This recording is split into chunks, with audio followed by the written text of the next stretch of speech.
mengalami beberapa hari perdebatan tentang apa itu Islam, apa itu Kristen, siapa itu Muhammad, siapa itu Tuhan Yesus, apa itu Al-Quran, apa itu Alkitab. Dengan latar belakang aku mempunyai ayah, mempunyai papa seorang ustadz, jadi aku keluarkan seluruh pengetahuan aku tentang Islam kan. Dia yang memanggilmu bergelar setia. Dia yang memilih kita, bukan kita yang memilih dia. Haleluya, puji Tuhan. Bagaimana kabarmu hari ini? Doa kami, saudara tetap selalu dalam keadaan yang sehat dan diberkati oleh Tuhan. Amin, puji Tuhan. Saudaraku yang terkasih dalam Tuhan, kali ini kita bersama-sama akan menikmati kebenaran-kebenaran firman Tuhan. Dan mengawalinya saya ingin memperlihatkan sebuah kesaksian kepada saudara bagaimana Tuhan memanggil dan memilih seseorang untuk menjadi miliknya. Sekalipun kita berkeras, sekalipun kita berdalih, tetapi jika memang Tuhan yang telah memilih kita untuk diselamatkan, maka Ia akan menyelamatkan kita. Mari sama-sama saudara saksikan tayangan berikut ini. Perkenalkan, aku Yesik. Aku berlatar belakang dari Muslim. Di sini ingin memberikan pengalaman pribadi aku tentang betapa besarnya mukjizat dan kuasa Tuhan di hidup aku. Awal aku mengenal Tuhan Yesus itu, jadi ceritanya kawan-kawan, aku ini kenal sama seorang laki-laki lewat TikTok tuh. Lalu karena aku dari Muslim, papa aku seorang. Nah, laki-laki ini aku kenal lewat video dan dia memakai kalung salib kan. Jadi awalnya sih biasa saja. Tapi lama kayak aku ingin serius gitu. Karena aku pernah yang namanya gagal dalam berumah tangga, jadi menjalani hubungan tuh nggak mau yang kayak sudah lihat nanti gimana saya. Cuma dalam posisi ini aku keras kepala dari itu, kayak pengen ajak juga ingin ngajak aku masuk Kristen. Cuma kita sama-sama saling dewasa tuh, jadi ada yang berbicara kayak ayo lu harus ikut gue ke agama gue gitu, enggak. Jadi kita mengalami beberapa hari perdebatan tentang apa itu Islam, apa itu Kristen, siapa itu Muhammad, siapa itu Tuhan Yesus, apa itu Al-Quran, apa itu Alkitab.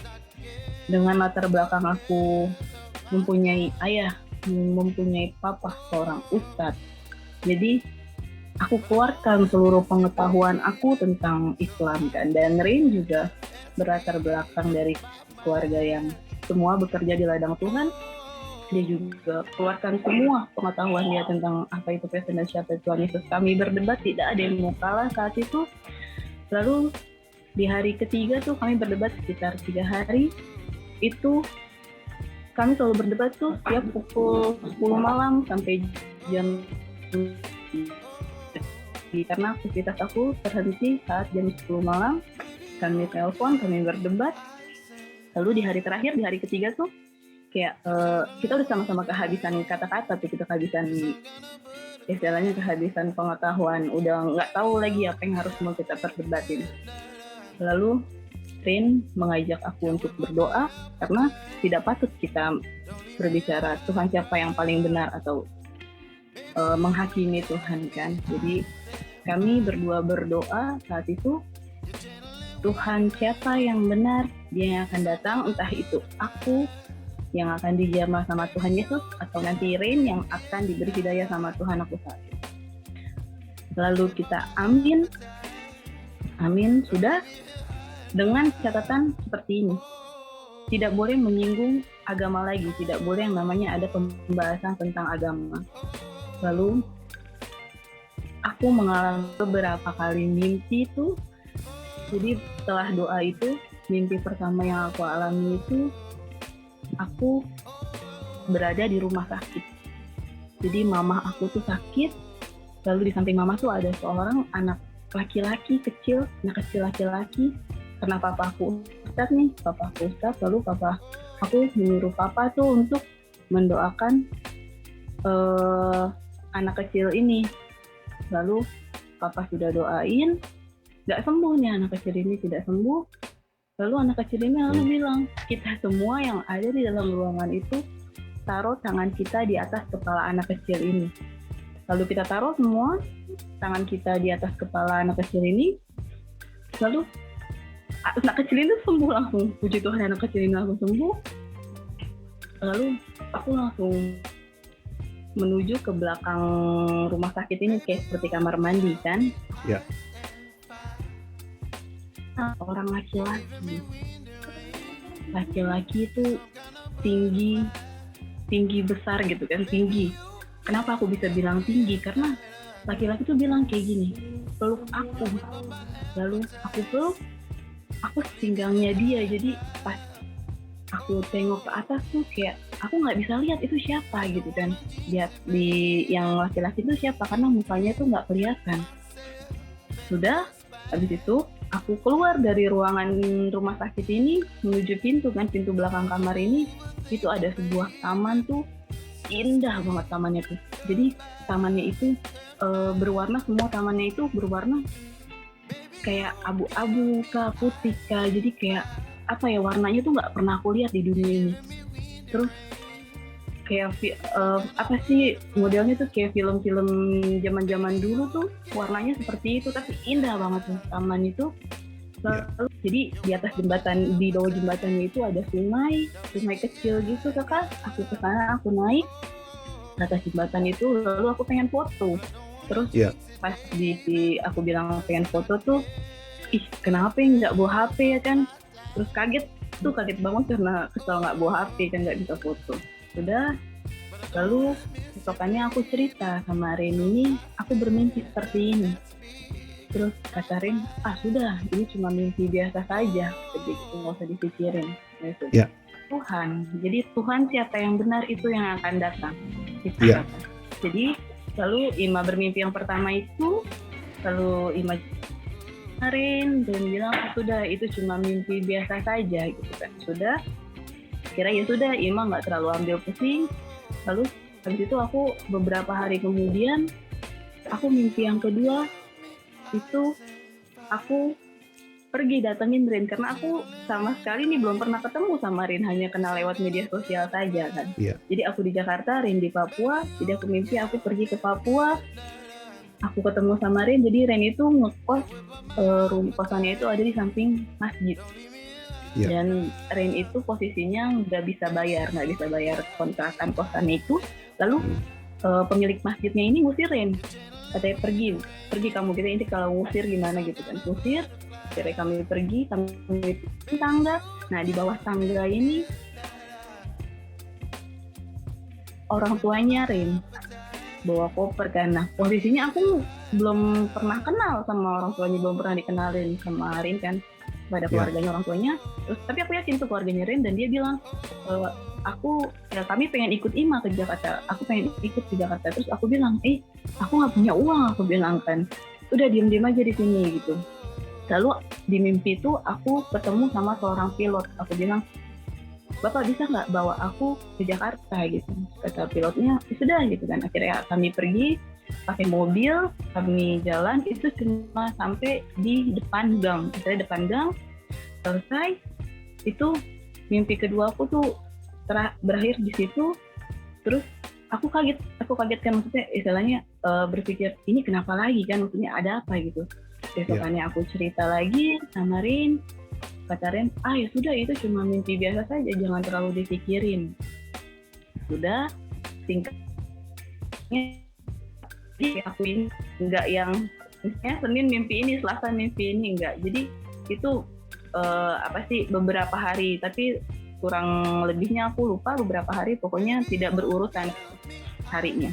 Dan mimpi ketiga ini yang aku alami itu, aku ada di sebuah masjid, aku datang ke masjid, masuk ke masjid, sholat berjamaah.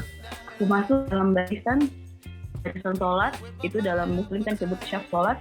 Aku masuk, nah dalam tengah-tengah itu ada seorang laki-laki tuh kayak tim penilai gitu. Jadi seorang laki-laki, terus laki-laki ini bilang, kalian semua salah, kalian harus mundur ke belakang 6 langkah. Laki-laki ini bilang seperti itu ya. Kami semua bingung kan. Lalu imam di masjid ini, dia mundur ke belakang dan langsung kaget kan. Aku langsung cerita sama Rin. Terus kata Rin, oh sudah, itu cuma biasa aja. Cuma pikir aku seperti ini kakak. Dalam Islam, kalau sudah berpikiran ini ada istilahnya ada hal yang aneh gitu yang aku alamin itu, dan bisa dibilang aku mulai berpikir siapakah Tuhan Yesus sebenarnya. Itu bisa dibilang dalam Muslim tuh aku sudah ke arah murtad. Lalu aku juga tidak paham gitu kan, kenapa aku bisa bermimpi seperti itu. Yang aku paham itu ketika kita bermimpi itu kita memikirkan hal itu sebelum tidur, dan kami kan selalu berkomunikasi. Jadi mungkin aku bermimpi itu karena kita selalu berkomunikasi sama Rin gitu kan. Dan pengetahuan aku saat itu juga tidak ada ilmu pasti yang bisa menafsirkan kenapa sih kita dapat bermimpi gitu kan. Lalu aku bilang sama Rin, aku marah, coba kita putus gitu kan. Aku memutuskan hubungan gitu kan, istilah kasarnya break untuk menguji apakah mimpi aku ini memang atas dasar kita sering berkomunikasi atau memang ada sesuatu gitu kan. Aku bilang sama Ren, kita break dulu. Lalu sudah kata Ren gitu kan, kita break. Nah justru kawan-kawan pas break ini aku mengalami mimpi keempat ini yang menjadikan aku percaya kepada Tuhan Yesus sebagai Tuhan dan Juru Selamat aku. Jadi Tuhan Yesus ulurkan tangannya ke aku, terus aku jabat tangan Tuhan. Itu aku ngerasain hal yang gak pernah aku rasain di dalam mimpi. Entah itu senang, entah itu sedih, entah itu suka, entah itu duka. Itu nyaman, damai sejahtera tuh, kayak hati tuh tenang tuh gak pernah aku rasain gitu Kak. Jadi kayak ini apa gitu. Aku nangis dan arti nangisnya itu tuh aku berpikir bahwa Tuhan Yesus tuh Tuhannya Rin gitu, bukan Tuhan aku. Jadi aku nangis gitu, atau mungkin kan aku merasa kayak kesel gitu kan. Jadi aku masih belum mengerti kenapa aku menangis saat itu. Lalu aku menangis, sudah aku lepas tangan Tuhan, aku mundur ke belakang, lalu Tuhan memandang aku. Itu logikanya ya kakak ya. Aku tuh jarang gitu melihat foto gambar Tuhan Yesus. Ya scroll gitu pernah melihat, tapi cuma hanya beberapa kali dan nggak yang terlalu sering gitu. Itu di mimpi aku tuh bener-bener aku melihat wajah Tuhan Yesus tuh, wajah Tuhan yang aku lihat di mimpi aku tuh itu posisinya gitu, Tuhan Yesus berdiri. Jadi Tuhan Yesus sudah datang, Tuhan aku sudah datang, Roh Kudus sudah ada di hati kamu, akan buka jalan, Tuhan akan beri petunjuknya sendiri, aku bilang gitu. Satu hal pelajaran terbesar lagi yang aku dapat kawan-kawan, kan ternyata jadi orang Kristen itu tidak semudah apa yang kita pikirkan. Dan banyak saudara kita yang dari Muslim tuh kayak kalau ada seorang Islam pindah ke Kristen, pasti selalu dia bilang, lu dibayar berapa ya masuk Kristen? Masuk Kristen gitu kan. Banyak, bahkan ada yang bilang ditukar sama satu bungkus karton Indomie tuh gitu kan. Ternyata tidak segampang itu masuk Kristen. Jadi Tuhan Yesus pengen Ima tuh dapat pelajaran, ternyata masuk Kristen tuh tidak semudah yang kita pikirkan gitu. Itu pelajaran terbesar. Satu lagi pelajaran terbesar yang sudah akhirnya kan aku tahu aku itu secara halus kan. Puji Tuhan, luar biasa bukan? Saudara-saudara, kita terus doakan supaya Indonesia ini akan dipenuhi dengan kemuliaan Allah. Indonesia akan dipenuhi dengan pertobatan jiwa-jiwa. Tentu itu adalah kerinduan kita, supaya Tuhan akan memberkati Indonesia. Tuhan akan menyelamatkan Indonesia dari kebinasaan, dari kehancuran, dari penghukuman kekal yang menanti. Kan saudara-saudara, satu kebenaran firman Tuhan yang ingin saya bagikan kepada saudara pada hari ini di dalam Yohanes pasal 15 ayatnya yang ke-16 berkata begini, bukan kamu yang memilih aku, tetapi akulah yang memilih kamu. Dan aku telah menetapkan kamu supaya kamu pergi dan menghasilkan buah, dan buahmu itu tetap, supaya apa yang kamu minta kepada Bapa dalam namaku diberikannya kepadamu.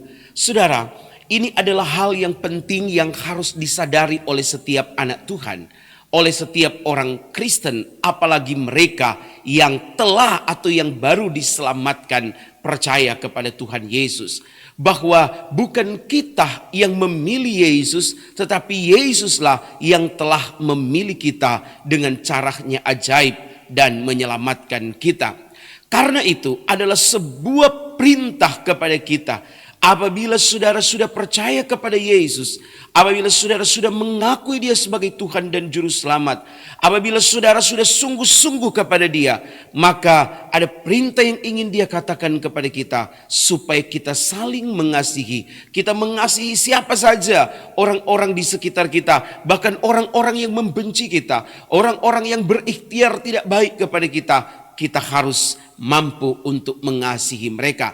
Artinya, kita tidak boleh membalas hal yang sama dengan yang mereka lakukan kepada kita. Saudaraku yang terkasih dalam Tuhan, Alkitab berkata, biarlah hidupmu berbuah. Berbuah artinya kita harus memberikan apa yang kita terima dari Tuhan, kebaikan, kasih, kemurahannya, cintanya, itulah yang harus kita berikan juga kepada orang lain, orang-orang di sekitar kita, supaya mereka juga dapat merasakan seperti yang kita rasakan dari Tuhan kita. Saudaraku, hidup ini bukan bagaimana saudara bisa membalas dendam kepada orang lain, bukan bagaimana saudara bisa menyakiti orang lain, tetapi bagaimana hidup kita mau jadi berkat buat orang lain, bagaimana hidup kita mau jadi sesuatu yang berdampak baik, yang berdampak positif bagi kehidupan orang lain, masyarakat sekitar, dan tentunya semua itu untuk kemuliaan daripada Tuhan kita Yesus Kristus. Saudara, sekali Yesus tetap Yesus. Jangan biarkan itu dicuri darimu, jangan biarkan keselamatanmu hilang. Tuhan Yesus memberkati kita. Sampai berjumpa dalam program acara kami selanjutnya. Haleluya.